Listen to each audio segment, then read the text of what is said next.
5-6 yıldır Van'dayım yani. Burada Türkiye'de kalıyorum. Ve zaten Afganistan'da kaçma sebebim bu zulümlerdi zaten. Bizim milletimiz karşısı böyle bir örgütü şey var. Katliam ediyorlar milleti. Ve her gün yani en yakın zamanda bu Afganistan Kabul başkentte Deşti Berçi bölgesinde kaç eğitim merkezinden en son olay oldu mesela. Burada öğrenciler okuma için gitmişti. Bu üniversite için hazırlamak için gitmişti. Ki geliyor bir bomba patlıyor ve maalesef 53 kişiyi biz orada kaybettik. Hepsi de gençti, öğrencilerdi ve hepsi okumak için gitmişti orada. Ve onların suçu tek şey olabilir, Hazara olduğu için de olabilir. Yani ve kız olduğu için olabilir ve bunu okumak istediği için olabilir yani başka bir suçu yoktu yani. Valla bunun tarihi zaten 126 yıl önce de başlıyor bu şey. Hazara karşısı böyle şey yapmak, katliam ya mesela bu milleti öldürme şeyi zaten Abdurrahman zamanında başlıyor. Ve Abdurrahman 126 yıl önce Hazara milletinin toprakları almak için zaten bu milletin katliam fermanı zaten verdiler orada. Ve %63 Hazara milletini orada katliam ettiler. Ve bu hala da devam ediyor. Yani burada rejimler değiştikten sonra bizim durumumuzda bir şey olmuyor. Yani bir değişiklik olmuyor.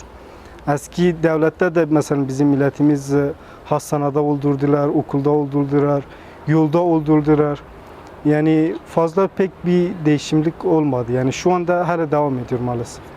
Şu an yani erkekler şunu yapamıyor. Çünkü bir yıldır mesela Taliban iktidara geçmiş ya devlete el koydular. Ve bunu şu an erkekler şey yapamıyor. Çünkü erkekler bunun karşısı çıksa hemen ya öldürüyorlar. Bir şekilde şeyde kaldırıyorlar yani şey olarak ama kadınlar daha şeydir yani şu andaki mücadele de zaten şeyi de kadınlar veriyor şu an Afganistan'da ve Taliban da bunun bakış açısı bayanlar karşısında çok farklıdır. Onlar okuma şeyine izin vermiyorlar. Dışarıda gezmeyi şeylerini yasaklamışlar maalesef.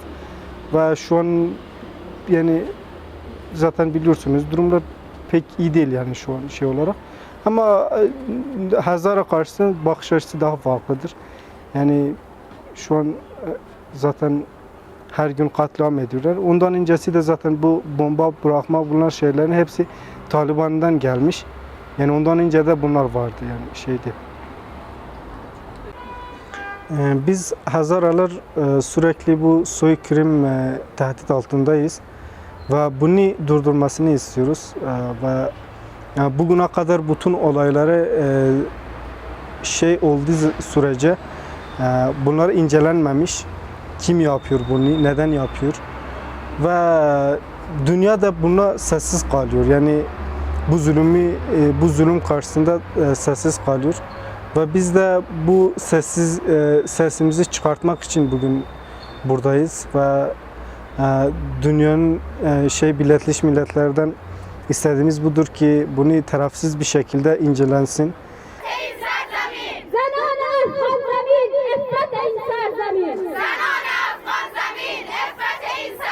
Milleti cahil olmasını istiyorlar.